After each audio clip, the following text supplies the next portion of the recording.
Radio omni 90.0 FM पर मैं हूँ आरजे श्रेया और आज हमारे साथ बहुत ही खास मेहमान जुड़ी हुई हैं। इनका नाम है प्रीति, जो कि एक क्लिनिकल साइकोलॉजिस्ट हैं।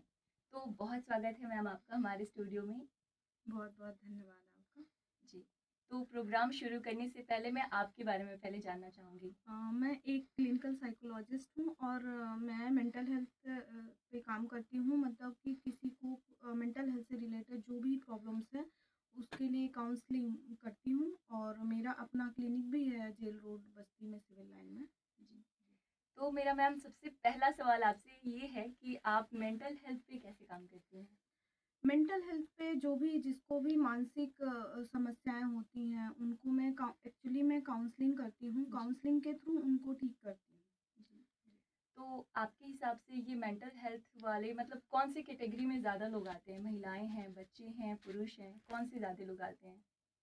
अगर देखा जाए वैसे रेशियो की बात करी हाँ जाए जी। तो महिलाएं और बच्चे ज़्यादा सफ़र करते हैं। पुरुष भी हैं बट उनका रेशियो थोड़ा-सा कम है या वो कहीं न कहीं खुद को इग्नोर भी करते हैं, ऐसा भी हम कह सकते हैं।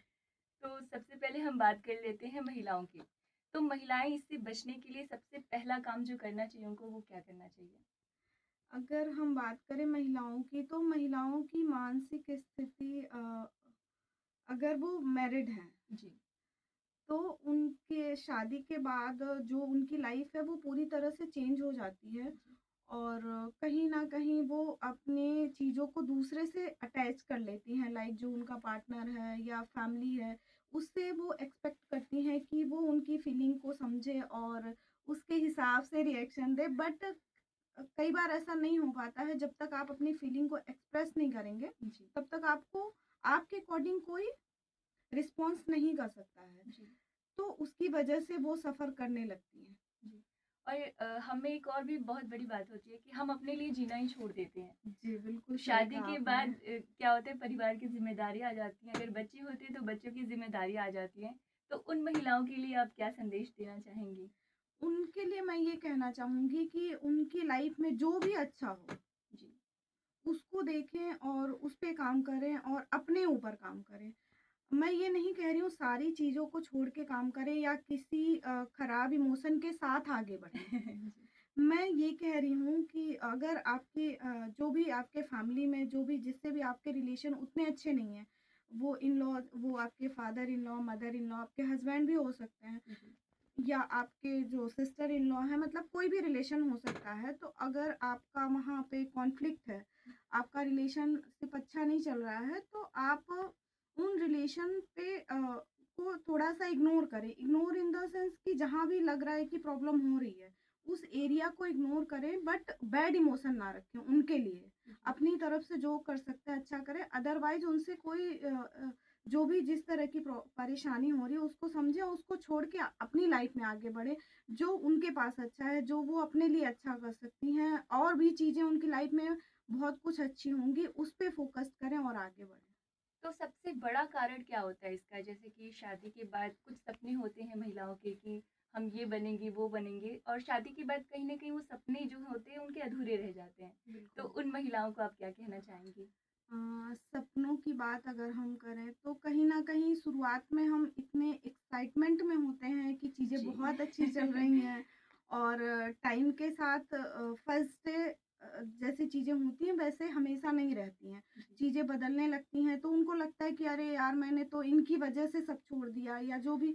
लेकिन अगर मैं कहूँ कि उन्होंने अपनी गलती की वज़ह से चीज़ें छोड़ दिया, क्योंकि कभी भी अ, इंडिविजुअलिटी खत्म नहीं होती है। जी। आप हमेशा एज़ अ इंडिविजुअल स्ट्रेंथ आपको इतनी होनी चाहिए कि आपके साथ अगर सब हैं तो भी आपको अकेले स्टैंड करना चाहिए, आपके साथ अगर कोई नहीं है तब भी आपको अकेले ही स्टैंड करना चाहिए। कहीं न कहीं आपको अपने लिए कुछ ना कुछ अपने ऊपर काम करना है चाहिए हमेशा ही, कभी अपने आप को इग्नोर नहीं करना चाहिए। बिल्कुल, बिल्कुल। जहाँ प्रॉब्लम होती है वहाँ सॉल्यूशन भी होते हैं। बिल्कुल। ओके, ठीक है, फिर मैं बात कर लेती हूँ बच्चों की। तो बच्चों की अवेयरनेस के लिए क्या करना चाहिए? बच्चों की अवेयरनेस के लिए पहली बात तो जो उनके पेरेंट्स हैं जी। उनको गाइड करना चाहिए बच्चों को, उनको समझाना चाहिए कि मतलब कैसी चीज़ें करनी है, कैसी नहीं करनी है, किस चीज़ की क्या लिमिट है, क्या बाउंड्रीज़ हैं, जी। उसको बच्चों को बताएँ कि अपनी बाउंड्रीज़ सेट करें, अपनी लिमिट सेट करें और उसमें कैसे वो कर सकते हैं। फिर गाइडेंस के थ्रू उनको आगे बढ़ाते रहें धीरे-धीरे। जी। पहले पहले क्या होता था कि बहुत बड़ी फैमिली होती थी, उसमें बच्चे पले-बढ़ते थे। अब क्या हो गया है कि बहुत शॉर्ट हो गया है, सारी चीज़ें बहुत हम हमें जल्दी चाहिए होता है। हुँ। तो इसका कितना असर पड़ता है बच्चों पे? इसका ह इम्पैक्ट है बच्चों पे क्योंकि अगर कोई चीज़ स्लोली उसका अगर होना है, तो वो स्लोली ही होगा, हमारे पैनिक होने से वो फ़ास्ट नहीं होगा। जी। बच्चे स्लोली ग्रो करेंगे, स्लोली सीखेंगे। अगर हम उसके लिए बहुत परेशान हो रहे हैं कि मेरा बच्चा ये नहीं सीख रहा, वो नहीं सीख रहा, तो आपको थोड़ा पेशेंस रखना होगा और धीरे-धीरे करके बच्चों को सिखाना चाहिए। अगर फिर भी लग रहा है कि आपके बच्चे में कोई परेशानी है, तो आप उसको किसी जिस भी एरिया में प्रॉब्लम लग रही है, उससे रिलेटेड जो भी हेल्प आपको चाहिए, वो ले जी। सकते हैं। जी। जी, चीज़ें करनी ठीक चाहिए। है, फिर जाते-जाते मेरा एक और क्वेश्चन है कि पुरुषों के अवेयरनेस के लिए क्या करना चाहिए? पुरुषों को भी अपनी फीलिंग को समझना चाहिए और दूसरों की भी फीलिंग को समझना चाहिए। कई बार पुरुष खुद की फीलिंग को सप्रेस करते हैं और कई बार वो दूसरे की बात को नहीं समझ पाते हैं। पुरुष को अगर मैं कहूँ कि वो फीलिंग पे कम काम करते हैं। जी। वो प्रैक्टिकलिटी को ज़्यादा इम्पोर्टेंस देते हैं, लेकिन लाइफ में प्रैक्टिकलिटी के साथ इमोशन भी बहुत इम्पोर्टेंट है। Okay ma'am. तो जाते-जाते हमारी प्यारी इस सखियों के लिए आप कोई संदेश दे दें चलिए? मैं सभी महिलाओं के लिए यही कहना चाहती हूँ कि वो अपने ऊपर काम करें जी। और सबको साथ लेके चलते हुए अपने ऊपर काम करें। मैं ये नहीं कह रही हूँ कि आप किसी को छोड़ दें या किसी एक के साथ आगे बढ़ें। आप सबको साथ लेके और खुद को भी आगे बढ़ाते हुए आगे बढ़ें। जी। बहुत-बहुत शुक्रिया मैम आपका हमसे जुड़ने के लिए, हमसे बातें करने के लिए। बहुत धन्यवाद। बहुत-बहुत धन्यवाद आप